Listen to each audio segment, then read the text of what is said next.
Godliness with satisfaction is a great gain.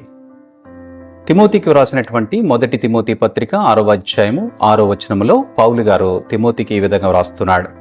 సంతుష్టి సహితమైన దైవభక్తి గొప్ప లాభ సాధకమై ఉన్నది. నీవు ఏ స్థితిలో ఉన్నా కూడా నీకున్నటువంటి స్థితిని బట్టి నీవు సంతోషించుట ద్వారా దేవుడు నిన్ను బట్టి సంతోషించే అవకాశం ఉంది. అందుకే సంతుష్టి సహితమైన self sufficiency, it means the person who was unflappable, unmoved by external circumstances. నీ పరిస్థితులు ఏ విధంగా ఉన్నా, నువ్వు వేదనలో ఉన్నా, కష్టములో ఉన్నా, శ్రమలో ఉన్నా, నీకున్నటువంటి స్థితిలో నీవు దేవునిని బట్టి సంతోషించటానికి ప్రయత్నము చేయాలి. నువ్వు ఎటువంటి సంతోషాన్ని కలిగి ఉంటావో ఆ సంతోషము నీ భక్తిని గురించి మాట్లాడుతుంది, నీ భక్తిని గురించి తెలియజేస్తా ఉన్నది. Christians are to be satisfied and sufficient.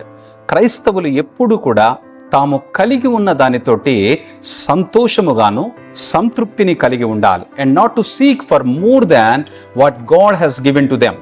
దేవుడు వారికి ఇచ్చినటువంటి దానితో వారెల్లప్పుడూ కూడా సంతోషముగా ఉండాలి. దేవుడు ఇచ్చినటువంటి దానికంటే ఎక్కువగా ఆశించేటువంటి పరిస్థితి వారి జీవితాలలో ఉండకూడదు.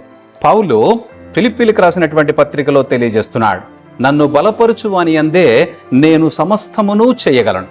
మన దేవునిని బట్టి మనము సమస్తమును చేయగలిగినటువంటి వారముగా ఉన్నాం. మన దేవుడు మన విషయములో ఎన్నో అద్భుతమైనటువంటి కార్యములు చేయటానికి సమర్థుడై ఉన్నాడు. ఆ దేవునిని నువ్వు వెంబడించగలిగితే, దేవుని వాక్యం అంటుంది ఫిలిప్పీలకు రాసినటువంటి పత్రిక 4వ అధ్యాయము 11వ వచనములో, నన్ను బలపరుచు వాని యందే నేను సమస్తమును చేయగలను. కాగా దేవుడు తన ఐశ్వర్యము చొప్పున క్రీస్తు యేసునందు మహిమలో మీ ప్రతి అవసరత తీర్చును. దేవుడు తన కృపలో తన మహిమైశ్వర్యము చొప్పున మన అవసరతలన్నీ తీర్చువాడై ఉన్నాడు. అటువంటి విశ్వాసమును కలిగినటువంటి నీవు నీ జీవిత కాలమంతా కూడా ఎటువంటి ధనాపేక్ష లేనటువంటి, ఎటువంటి అసంతృప్తి లేనటువంటి భక్తిని మనము ప్రదర్శించేటువంటి వారముగా ఉండాలి. దేవుని వాక్యం అంటుంది, ధనాపేక్ష లేని వారమై మీకు కలిగిన వాటి యందు తృప్తి పొంది ఉండండి. మీకు కలిగిన వాటి యందు తృప్తి పొంది ఉండండి.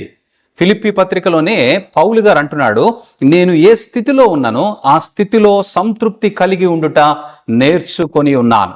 క్రైస్తవుని బాధ్యత ఏమిటనంటే, మనము ఏ స్థితిలో ఉన్నా కూడా, శ్రమలో ఉన్నా, కష్టములో ఉన్నా, మనము దేవుని విషయమై సంతోషముగా ఉండటానికి మాత్రమే మనము ఆలోచన కలిగి ఉండాలి. పౌలు అంటాడు, దీన స్థితిలో ఉండనెరుగుదును, సంపన్న స్థితిలో ఉండనెదురుగును. నీకు డబ్బున్నా డబ్బు లేకపోయినా, నీ అవసరతలు తీర్చబడుతున్నా, అవసరతలు తీర్చబడటానికి కావలసినటువంటి ధనము నీ దగ్గర లేకపోయినా, దేవుని పైన ఆధారపడి దేవుని మీదే నీ దృష్టిని, నీ సంతోషాన్ని వెలుబుచ్చేటువంటి వ్యక్తిగా నీ ఉండాలి. ప్రతి విషయములోనూ, అన్ని కార్యములలోనూ కడుపు నిండి ఉండుటకును, ఆకలి గొని ఉండుటకును, సమృద్ధి కలిగి ఉండుటకును, లేమిలో ఉండుటకును నేర్చుకొని ఉన్నాను.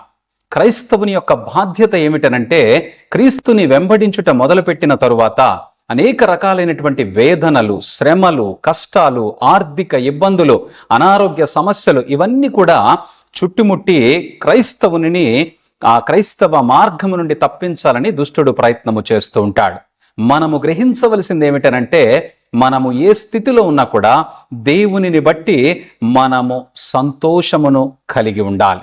అందుకే అంటున్నాడు, సంతుష్టి సహితమైన దైవభక్తి గొప్ప లాభ సాధకమై ఉన్నది. క్రిస్టియన్స్ అంటే క్రైస్తవులుగా పిలువబడుతున్నటువంటి మనము ఎటువంటి పరిస్థితిలోనైనా సెల్ఫ్ సఫిషియన్సీ, సాటిస్ఫాక్షన్, ఈ రెండిటిని కలిగి ఉంటేనే మనలను బట్టి దేవుడు సంతోషిస్తాడు. దేవుడు నీ స్థితిని బట్టి, నీ సంతోషాన్ని బట్టి, నీవెప్పుడైతే దేవుని పైన ఆశ్రయము కలిగి దేవుని కొరకు శ్రమను సహించటానికి ఇష్టపడుతున్నావో, దేవుడు నిన్ను ఆశీర్వదించటానికి తన హస్తమును చాచి నిన్ను అభివృద్ధి పరచగలుగుతాడు.